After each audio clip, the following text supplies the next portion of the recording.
Test और interview के बगैर आने वाले तमाम मुलाजमीन फारिग। सुप्रीम कोर्ट ने FIA के 53 मुलाजमीन को फौरी निकालने का हुक्म दे दिया। DG FIA वाजिद जिया से 15 दिन में रिपोर्ट भी तलब कर ली। जस्टिस ने रिमार्क्स दिए कि FIA रिपोर्ट ने सारा कच्चा चट्टा खोल कर रख दिया। अदालती हुक्म के मुताबिक तैनातियां पब्लिक सर्विस कमीशन के जरिए की जानी थी। टेस्ट और इंटरव्यू के बगैर आने वाले तमाम मुलाजमीन फारिग। जस्टिस एजाजुल हसन ने कहा, सुप्रीम कोर्ट ने 2001 में तमाम मुलाजमीन की भर्ती के लिए 3 हिदायत दी। चीफ जस्टिस ने रिमार्क्स दिए कि हाई कोर्ट का फैसला सुप्रीम कोर्ट के फैसले पर असर अंदाज नहीं हो सकता। सुप्रीम कोर्ट के फैसले के बाद मुलाजमीन दूसरी अदालतों में चले गए।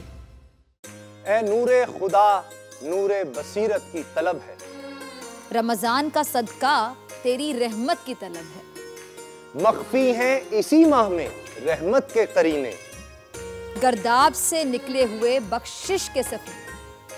गोया है तेरे इश्क में हम सब बराबर, मजलिस को तू गुलदस्ता फिरदौस बना दे। रिंदों को सनाए शहलौलाक पिला दे, तू शम्मे कलम को यदे बैज़ाई अता कर। बच्चों को तो इफ्तार में तस्नीम अता कर। रमजान मुबारक की खुसूसी नशरियात रमजान में बोल, सिर्फ बोल एंटरटेनमेंट पर। रमजान में बोल।